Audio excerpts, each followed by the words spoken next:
Un des points qui suppose la plénitude de la part des Lévites en tant que figure est qu'ils représentent ou expriment l'Église. Ils sont en type l'Église des premiers-nés, si bien que nous voyons comment avec les Lévites apparaît ce qui est la grande figure de Christ et des siens en tant qu'Église. L'Église qui est son corps, le tabernacle, le sanctuaire, l'habitation de Dieu, c'est Christ et ses membres. Même si c'est comme cette lettre le dit, nous devrions être en une habitation de Dieu par l'Esprit. Lorsque dans le Nouveau Testament, nous nous attardons sur l'idée de l'Église et de ses grandes appellations, ces grands titres tels que l'Église qui sont devenus obscurs dans leur vérité pure et leur signification divine en raison de beaucoup de faux liens, de fausses associations et de fausses idées sur ce que l'Église est.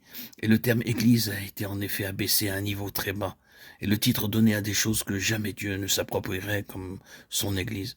Lorsque vous cherchez à trouver la pensée de Dieu quant à ce que signifie réellement le mot Église, vous découvrez que la pensée dominante de Dieu à propos de l'Église est que celle-ci sera pour lui un vase pour la manifestation de sa plénitude.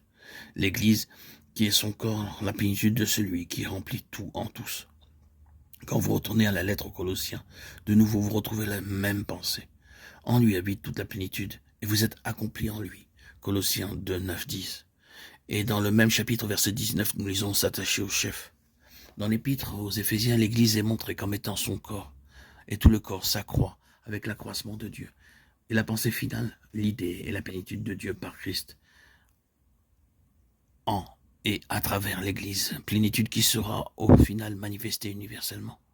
De sorte que lorsque vous employez ce terme même Église, si vous l'utilisez dans la même pensée que celle de Dieu, vous pensez à ce canal et vase constitué par Dieu, lui-même selon ses conseils éternels, qui est appelé à être la manifestation de la plénitude de Dieu en Christ. Être membre de l'Église suppose cela. Ceci veut dire que vous et moi, en tant que membres de Christ, sommes appelés à être associés à sa plénitude. Les traitements de Dieu à notre égard sont tous en vue de retrouver autant que possible sa plénitude de Christ en chacun, manifestée aujourd'hui de manière croissante et à terme jusqu'à l'extrême limite possible. Mais il faudra tous les membres formant un seul corps pour exprimer toute la plénitude. Présentement, notre réflexion ici porte sur le fait que les Lévites, étant en type l'Église des premiers-nés, incarne cette pensée de l'Église qui est elle-même une pensée, une idée de Dieu relative à la plénitude. À présent, le point en relation avec la plénitude chez les Lévites est qu'ils représentent essentiellement ce qui était céleste dans la vie du peuple de Dieu.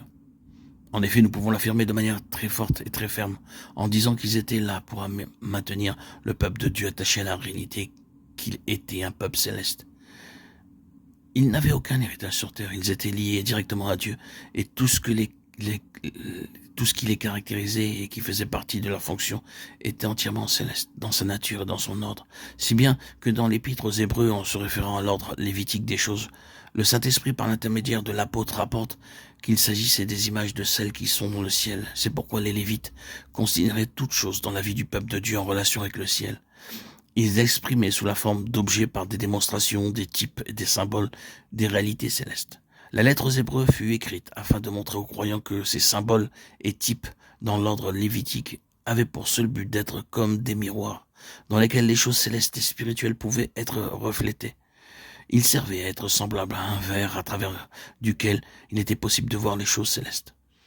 Ils n'étaient que des représentations et n'existent plus. Les véritables choses célestes continuent, elles demeurent. La pensée est que les Lévites représentent la nature céleste du peuple de Dieu.